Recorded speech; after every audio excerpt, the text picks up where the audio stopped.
Hey everyone, my name is Samantha and welcome back to my channel. If you're new here, I am a homeschool mom of 3, 6, and under, and we started our homeschool 8 weeks ago, and I decided to start a What We're Reading series here on my YouTube channel. So if you are interested in these videos, please stick around and like this video and make sure that you subscribe so that you can see them in months to come. So today I wanted to go over the books that we read during the month of August. And we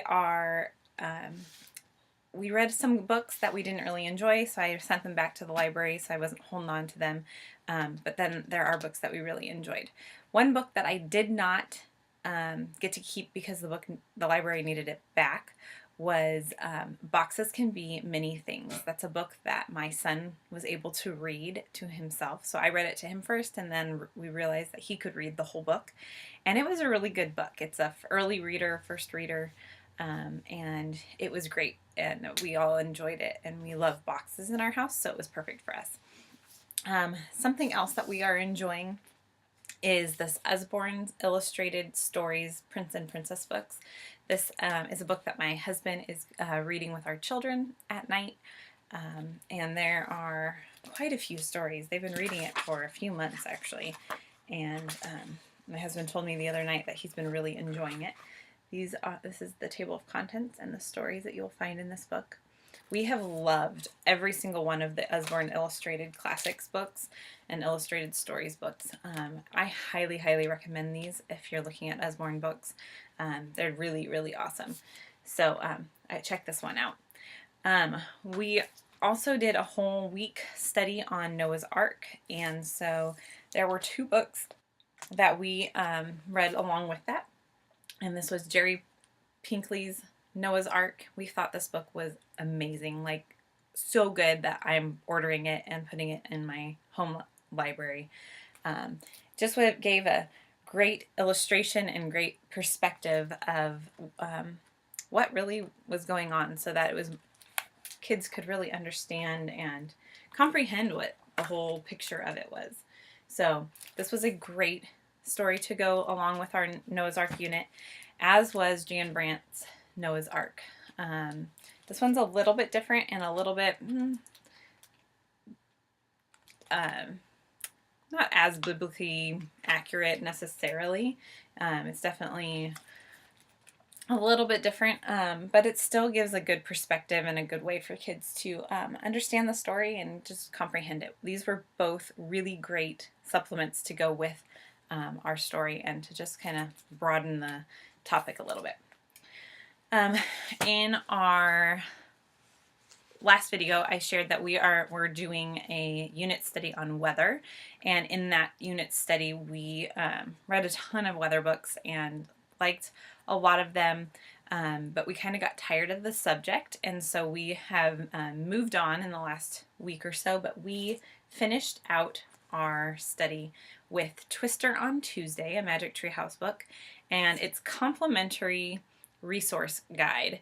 And so this one here is a nonfiction book that goes along with this, written by the characters Jack and Annie, but as like a notebook of their research and their data that they collected. And so this was a great resource. If you are doing a weather unit and about extreme weather or whatever, you could just use this book and it would be really great. This one was a great story. My kids are very similar to the characters in the story, so they started playing Jack and Annie and the Twister, and they were acting out the story, and they really enjoyed it. So this was our first Magic Tree House book that we've ever read, and we will definitely be going back. In fact, we are going to be reading their volcano one, because that's what we're talking about next in our science unit. We'll be reading that one next week while we're on break. So anyways, this was a great book, and I highly recommend it for your school. 2 books, actually multiple books, that my daughter is really enjoying are these Fancy Nancy books. I had never read Fancy Nancy, and my 3, almost 4-year-old daughter is loving these every time we go to the library, she picks up a stack of them. And these two are really cute, The Mermaid Ballet and The Wedding of the Century. And I would highly recommend them if you have a girly girl who just likes all things girly. Fancy Nancy is really easy to associate with. So I highly recommend those as well. The stories, they're good, but they capture her attention, and she can read these over and over again, which is awesome. All right, so those are the top books that I read with my kiddos. We did lots of other reading and read a lot of other picture books, but those were the ones that really stuck out and that I thought I would share. Now I wanted to go over what I've been reading. So in my last video, I talked about how I was reading The Wedding Dress and I was having a hard time getting into it. And I finished it. I was plugged through and I finished it. And I actually did come to really enjoy this story. However, in my season of life where my life is really busy and my mental capacity is very slim, this book was really hard for me to stick with. Like I told you, it's a story of 4 women who all shared the same wedding dress, and this wedding dress just had there was something special about it. I would highly recommend this book if you have the time and you like books that jump from era to era and character to character. But for me, in my season of mental space, I can't really do that. So there is, I think, 3 other books that kind of go along in this type of system that Rachel Hawk does. And I may go and read those eventually, but right now in my homeschool days, it's just not something for me right now. So after I picked that up, I came across a new author. I've been looking for a new Christian fiction author, romance author, Christian romance, and came across Becky Wade. Honestly, I judged this book by its cover and think this dress is beautiful and the setting, and it just grabbed me. So I started looking her up and noticed that there was a prequel, or a novella that goes with the series that she just started, which was, this is the first book and this is the one that goes before. So this book here, Then Came You, is a part of the Bradford Sisters series, but this book follows the Bradford father's love stories, which is very dramatic and very sad at times, but I found this very interesting. The book is written in just journal entries and text messages and voice messages and journal entries and cards and things like that, which was a really interesting way of doing it, and I really enjoyed it. I had a great time reading this, and that was my first time reading Becky Wade. And so because I enjoyed this, I also picked this up, and I have just started it. I've read about 2 chapters, and I'm looking forward to reading this. So this was when the girls in this book were babies or not born yet, and this book here is their story and their love stories that come. So this is just the first one. She released this, I think, in August.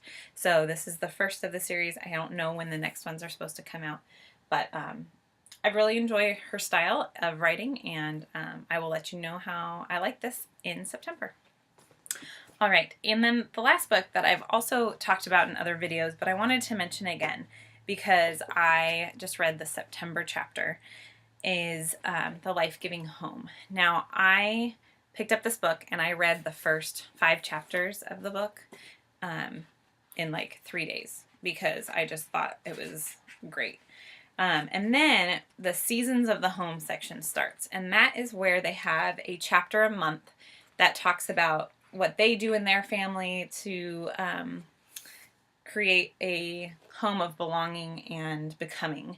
And so it's written by Sally and Sarah Clarkson, which is a mother-daughter writing duo, and they are really great. So what I have done is I have I caught up to the month that I was in, and then I'm reading the month before the month that is coming. So in August, I read September, and in preparation for September coming. And so I read this chapter. It's called When Seasons Changed, Gather in for Home and Soul. And so I read this last week in preparation for September coming, because I can't believe that's coming. And it just mentally gets me in a place of focused attention on how I want to make my home life-giving, and how I want to kind of raise my kids, and what things I want to focus on this month. And it just kind of helps me prioritize what things to focus on.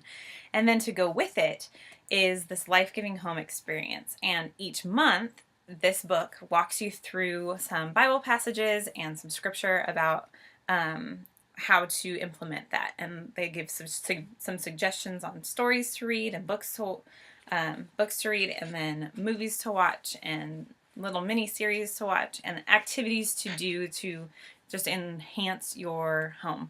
So I have been loving this, and I highly, highly, highly, highly recommend it. I like going slowly through it like I have been. So if this is something that you think you might want to do, I would recommend like picking it up in September or October and reading the first few chapters, and then in December, before the start of the year, read the January chapter.